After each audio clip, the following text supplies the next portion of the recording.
eu já renegociei da Gicred, minha filha. Se eu já renegociei, eu também consigo me livrar da minha dívida por um valor 3 vezes menor do que é cobrado hoje? Esse é o tema da nossa super aula de hoje. Seja muito bem-vindo e bem-vinda. Você que está chegando aqui, eu quero aqui entrar um pouquinho e dizer para você que qualquer coisa que eu fale aqui que te confronte, que te incomode, é com muito amor, galera. E eu não estou dizendo um amor assim, eu sou apaixonada por. Não é de romance, é dizer assim, cara, hoje eu tenho sentido nisso aqui que eu faço, porque eu sei milimetricamente a dor que você sente, porque eu já senti essa dor. E o que foi uma dor para mim lá atrás, o que foi uma dor para mim atrás, hoje é cura para vocês.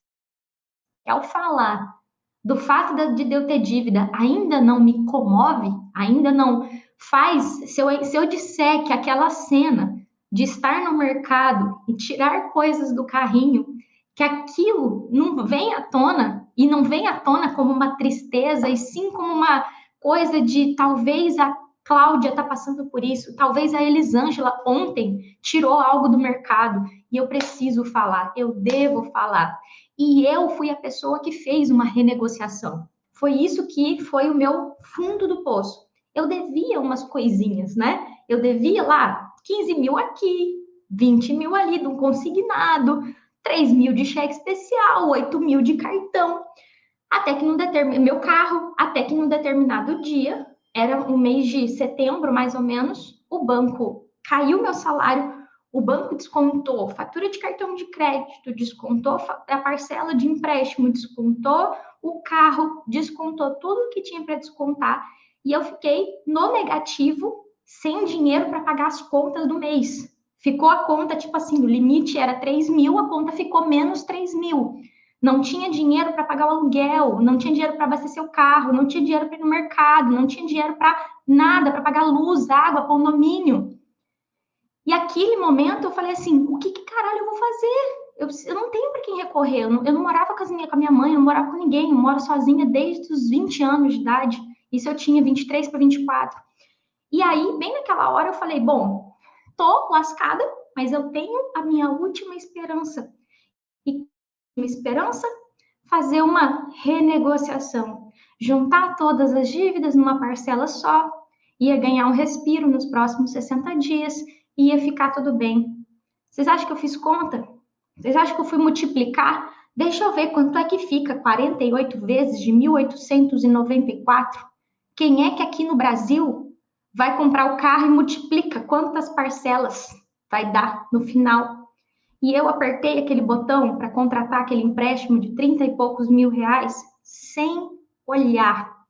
O dinheiro caiu na minha conta na hora, era um empréstimo automático, era a última linha de crédito. Eu não tinha mais limite de cartão, eu não tinha mais limite de consignado, eu não tinha mais nada, mas tinha lá, chamava crédito.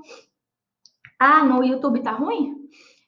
Chamava crédito parcelado na época. Era o Banco HSBC que eu trabalhava, tá? Isso foi antes de eu ir para o Santander. E aí aquele dinheiro caiu na conta, eu paguei as continhas do mês, aluguel, luz, água. No outro dia, fui lá na boca do caixa para quitar cartão de crédito, quitar tudo. Eu realmente juntei tudo numa renegociação, juntei tudo numa parcela só. E naquele momento, eu senti um alívio, tá? Eu senti um alívio. Eu falei, né? Desde a hora que eu peguei o dinheiro. Cara, e essa respiração que eu dei aqui agora é a mesma respiração que eu sempre dou quando eu conto essa história, porque foi essa situação que eu tive de resolvi, né? Resolvi, eu negociei. Só que aí eu sentei na minha cadeira do banco para trabalhar, digitei meu CPF e fui colocar no caderninho, sabe quando você vai colocar no caderninho suas contas? E aí eu anotei 48 vezes de 1.864, juro de 3,69 ao mês. E aí caiu a ficha, que eu somei. Se eu tô devendo 80 e poucos mil no consignado, nesse crédito parcelado que eu fiz, e o meu carro faltam 30 e poucos mil para quitar, eu tô devendo mais de 100 mil reais para o banco. Quando é que eu vou me livrar disso? Eu nunca vou sair daqui. Eu nunca vou poder. Como é que eu vou viajar com uma renda dessa? Como é que eu vou casar? Eu queria casar nessa época, né? Eu tinha essa coisa de casar. Como é que eu vou fazer, né? Eu queria casa, eu queria o que todo mundo quer, uma vida. Eu não tinha vida chique, mas ali eu falei, eu tô É isso mesmo que vocês pensaram. Eu falei, eu tô lascado. E aí eu falo para todo mundo, né? Ali eu comecei a entender que aquilo que eu achava que era normal, viver no negativo, viver parcelando conta, não era tão normal assim. Só que aí já não tinha mais o que fazer, né? Já tinha feito. E eu pensei, cara, eu preciso sair disso, eu preciso tentar reduzir isso. Para quem, com quem que eu falo? Vou falar com o meu chefe? Falar, chefe, me lasquei. Não tinha isso no banco, ninguém conversava sobre a própria vida financeira com o chefe. Eu ia pedir ajuda para minha família, até poderia pedir para minha irmã fazer um consignado para mim, para sair daquele juro de 3,69. Eu morria de vergonha. Eu divago que uma das minhas piores vergonhas era essa: olhar os meus irmãos vivendo a vida deles, construindo família, minha irmã construindo casa, e tudo aquilo, sabe? Foi bem na época que a Elis tinha acabado de nascer, um turbilhão de emoção, minha sobrinha, minha filhada, então acho que eu sempre falo, né? Ela é bem minha filha também. E eu fiz a pior escolha, que foi a escolha de deixar como tá, né? Eu falei assim, é isso, a culpa é minha, uma burra, uma idiota, tem que me ferrar mesmo pagando esse empréstimo. E não eu, infelizmente, não achei alguém que falasse assim, Dage, não precisa ser assim. Eu tentava pagar de trás para frente, eu fazia bico de final de semana para tentar fazer renda extra. Eu cortava comida, eu pegava 1 quilo de carne, dividia para semana, sabe aqueles franguinhos que em cada lugar tem um nome, mas para mim é coxinha da asa, né? Tem outro nome aqui, me falaram que tem outro nome, eu sempre esqueço o nome, gente, mas tem outro nome aqui. Aqui no Rio tem outro nome. Em algumas marcas também tem outro nome. E eu dividi assim, ó, 2 franguinhos para cada dia, para dar para a marmitinha da semana. Passava o final de semana fazendo marmita para não comer no restaurante. E não dava, gente. Era impossível, com o salário que eu ganhava, conseguir pagar uma parcela de trás para frente. O salário que sobrava para eu pagar o mês, dava para pagar o aluguel, a água, a luz, a tulipa lá, a água, a luz, Drumeri, lembrei. A água, a luz, o condomínio e só. Eu morava numa kitnet, depois eu morava num flatzinho mobiliado. Eu não tinha nem geladeira minha mesmo, gente. Em 2015, eu morei num flat mobiliado. Nada naquele flat era meu. Lá em Cuiabá era tipo pertinho do meu serviço. Aí eu falei, vou mudar pertinho do serviço que eu vou conseguir. Voltei a morar na casa da minha mãe uma época para tentar economizar. Eu fiz tudo que vocês podem imaginar de cagado e errado, porque eu não sabia que tinha um outro jeito. Eu não sabia que tinha um outro jeito. E nisso se passaram anos até eu conseguir quitar a última parcela, Drumete, a última parcela dessa dívida. Eu trago a minha história porque, cara, eu posso falar dos meus alunos, eu posso falar de várias pessoas, mas eu lembro nitidamente ainda a dor dessa renegociação. Ela é muito presente para mim. Então, eu gosto de falar a minha história exatamente para vocês saberem que eu não li um livro de como organizar a vida financeira e estou aqui falando para você que tem jeito de se livrar das dívidas por um valor 3 vezes menor. E, para piorar o desfecho dessa história, é que chegou o momento que eu troquei de banco, eu falei, pronto, agora eu vou ganhar mais, vou para o Santander, vou ganhar mais, vou conseguir pagar parcela de trás para frente e eu vou ter um acerto, né? Quando a gente sai de um lugar, a gente tem um acerto. Tinha uns dinheiro para pegar, uns dinheiro. E aí eu cheguei com o acerto inteirinho, gente, inteirinho, lá no HSBC e falei, tá aqui, quita minha dívida. Não quitou, não quitou, não foi suficiente, porque eles não me deram nenhum abatimento, nenhum desconto, eles só fizeram a liquidação antecipada. E ainda tive que ficar mais 1 ano e meio, que foi o tempo que eu fiquei no Santander, pagando essa dívida, pagando o meu carro, até que eu consegui quitar todas as minhas dívidas. E eu tô aqui há 12 minutos falando da minha história de renegociação, para a gente começar entendendo que você já fez uma renegociação. E o que acontece é que você pega, tá? O que acontece é que você pega essa certeza de que você já fez uma negociação e como eu já fiz isso, e é por isso que eu tô falando que a culpa não é toda sua, você encarna que aquilo ali é tua obrigação, porque é já ótimo para cumprir com as nossas obrigações, e você pensa, não tem o que fazer, eu vou ter que morrer pagando essa dívida, se, né, eu conseguir pagar. E aí eu não consigo pagar, faço outra renegociação, depois faço outra renegociação. Então, a primeira coisa que eu quero trazer aqui é que, se até aqui você alimentou essa certeza de que não tinha como se livrar da sua dívida por um valor 3 vezes menor, porque você já fez uma renegociação, porque você já parcelou, porque você já fez uma negociação massificada, um crédito sob medida, um crédito de renegociação do nosso queridinho vermelhinho, uma massificada, uma confissão de dívida, isso não significa que você está condenado. Existe uma possibilidade, existe uma oportunidade de você se livrar disso por um valor 3 vezes menor do que está sendo cobrado hoje.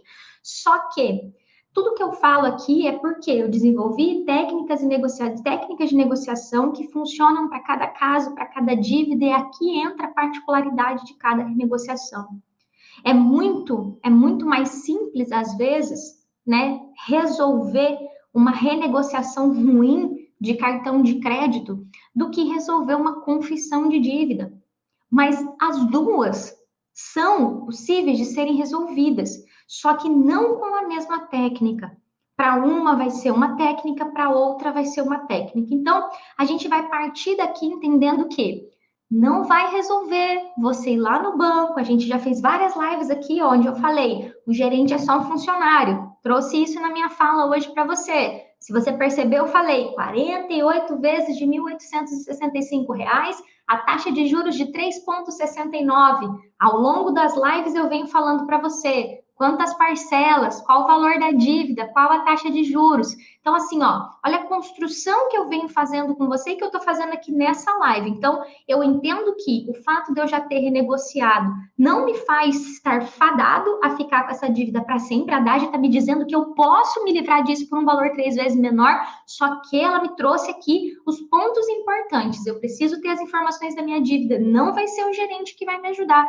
E outro ponto, eu preciso entender o que é que eu fiz e saber que para uma renegociação de cartão, eu vou usar uma técnica. Para uma renegociação de uma confissão de dívida, uma massificada, talvez o buraco é um pouquinho mais embaixo e vai exigir mais técnica, mas também é possível resolver por um valor 3 vezes menor do que é cobrada hoje. É o que a gente mais vê aqui. Daj, mas então, peraí. Pelo que você está falando, se eu já fiz uma renegociação, é só deixar de pagar, né? É só deixar de pagar e pronto. Aí entra o primeiro erro. Né? Você, aqui no Brasil, existe, metade das pessoas sabem disso, metade não. Eu julgo que é metade, metade, tá? Que ao deixar de pagar algumas dívidas, tipo cartão de crédito, limite da conta, aparece lá no feirão do Serasa uma proposta de negociação. E isso é verdade. Só que a questão é que você não tem como deixar de pagar a sua casa, seu carro. Tem gente que não pode nem pensar em ficar com o nome sujo. Quem mora de aluguel não pode ficar com o nome sujo, senão não consegue alugar nada. Então, assim, tem gente que já tá com o nome sujo e vai falar, o que é um peido para quem tá, entendeu, né? Vou deixar. E não funciona assim. Você coloca você e sua família em risco quando você acha que tudo se resolve parando de pagar. Cara, eu não sei se vocês sabem, mas funcionário de banco não pode ter nome sujo, né? Então eu não tinha essa opção de deixar de pagar. E essa cultura, né, que tem muito do brasileiro, que muitas lives minhas eu falo sobre isso, não é esse o caminho. Se você vai forçar uma negociação, se você vai entrar numa ação mais intensa com aquele banco para realmente ir para engrossar um pouco a voz ali, e não é a voz, é com as técnicas de negociação, eu falo bastante disso, você vai se posicionar de uma maneira mais firme, mais incisiva, isso não é deixar de pagar. Então, muitas pessoas já lembram que eu sempre separo minha galera aqui em quem está em dia e quem está em atraso. A galera do em dia, eu já falei, é exatamente que você está com o nome limpo que você deveria aproveitar, porque você está com a carinha boa para negociar. Galera que já está com o nome restrito, também está num ótimo momento, porque se você demonstra boa fé de pagar, isso já é uma atitude diferente do que você vem demonstrando sendo inadimplente. Botando isso em miúdos, na prática, o que você precisa começar a entender?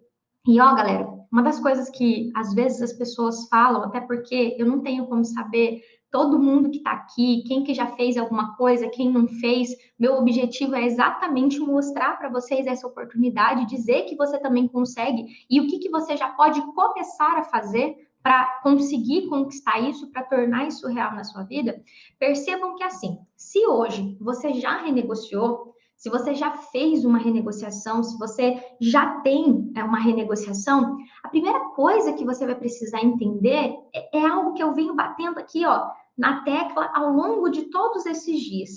Você vai precisar, primeiro, entender isso que eu falei, que a negociação não é uma condenação à morte, de que tem solução, de que toda negociação pode ser refeita, pode ser repactuada, pode ser reorganizada, pode ser refeita, pode ser reformada. Vou usar todas as palavras aqui para vocês entenderem que a renegociação pode ser refeita.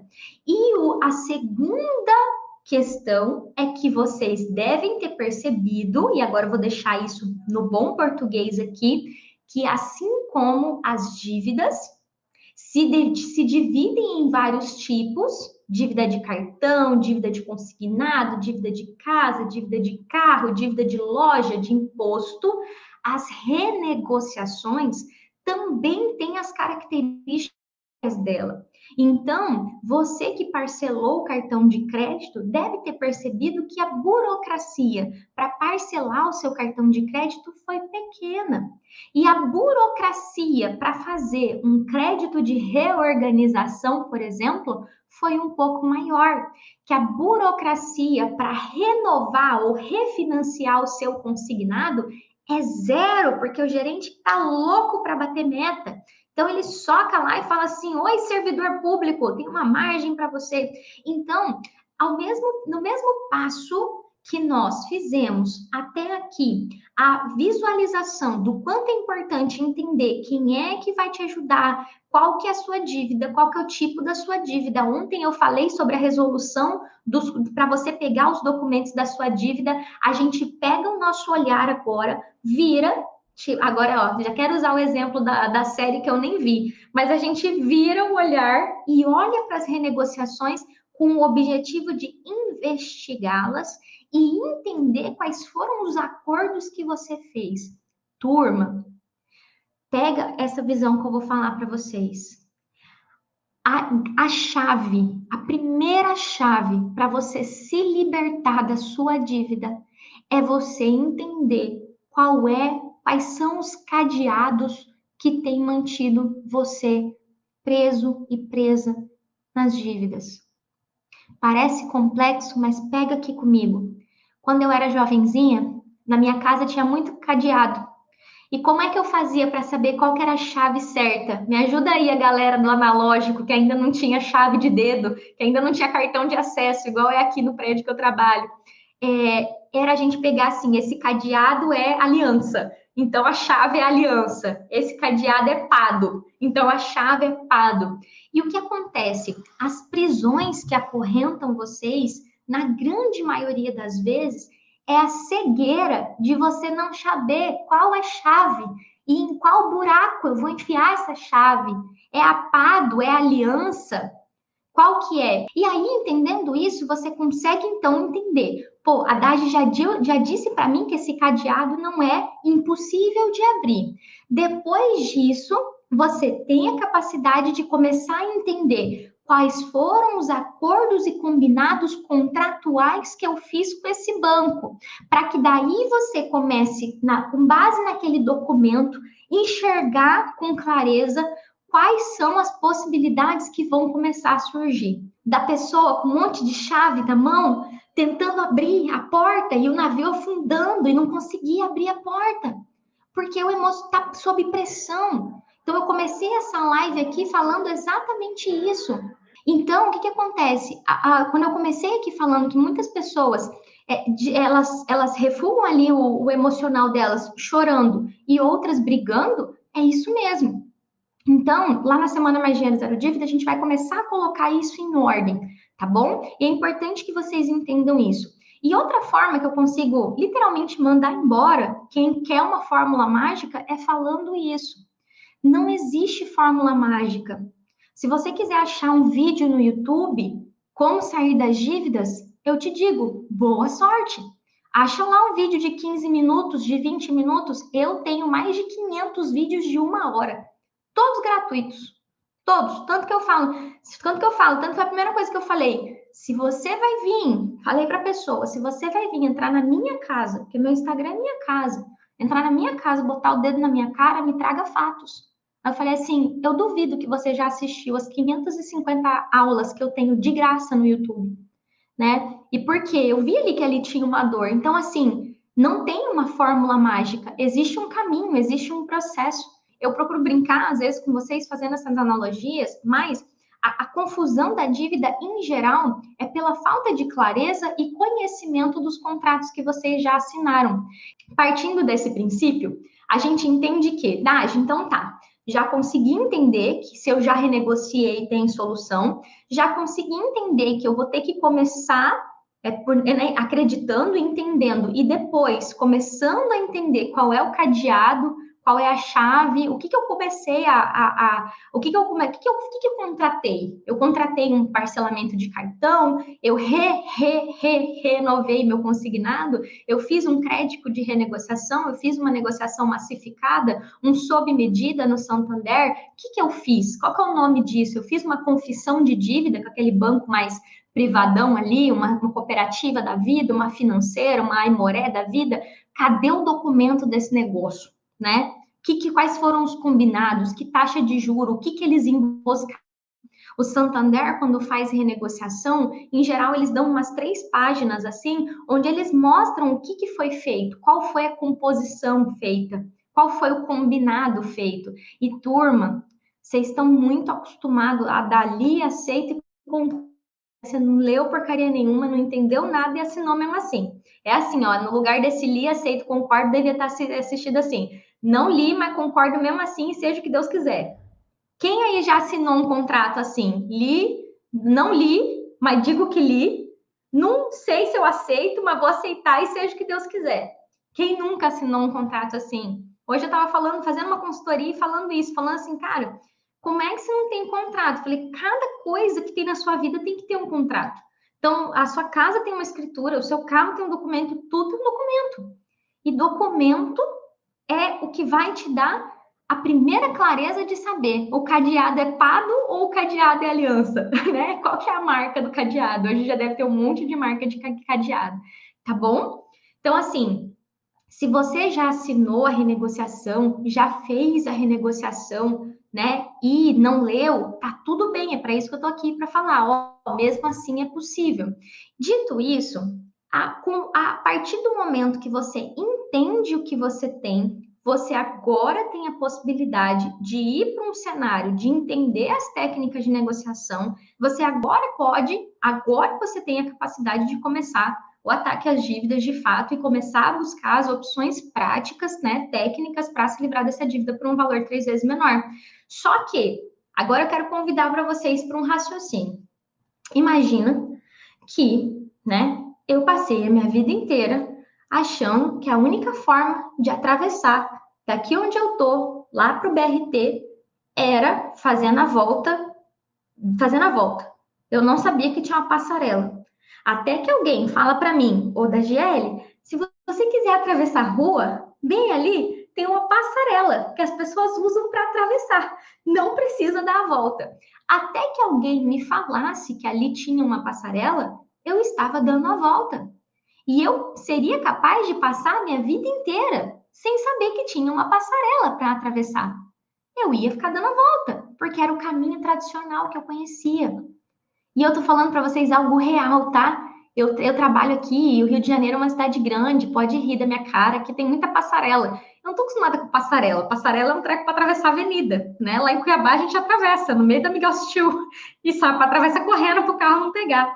E é isso, até que alguém me provasse o contrário, eu achava que todo mundo desse a volta por trás, porque eu venho por trás. E esse é o caminho que eu faço. Eu venho de carro, venho por trás, passo debaixo do túnel e chego aqui.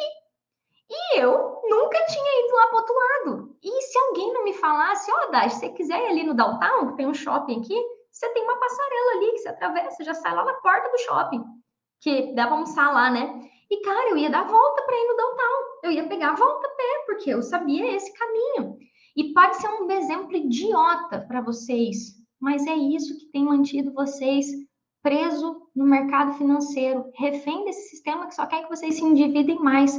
Vocês conhecem um caminho que o pai e a mãe de vocês ensinaram, um caminho que você ouviu nas conversas de corredor no seu serviço, um caminho que você viu na televisão. Porque a televisão, né? Eu sempre falo, a televisão vive me chamando para fazer entrevista. Eu sempre digo que não. Eu falo, eu não. Vocês vão fazer aquelas entrevistas ridículas lá. Então, você, educador financeiro, quais são as dicas que você poderia dar para que o brasileiro possa comprar mais no Natal? Desculpa aí, galera da televisão, pode me criticar, mas é isso. O jornal não vai chegar e vai fazer uma matéria falando assim, hoje a gente queria trazer a realidade aqui. Que por que o banco cobra 3% de um e 10% do outro? Vocês acham que a mídia tradicional, que é exatamente sustentada pelas grandes propagandas, desde os bancos financeiros e todo o sistema, vai trazer esse tipo de matéria? Então, assim, é você entender que o caminho tradicional é vendido para você e ainda é vendido assim, ó, feito para você.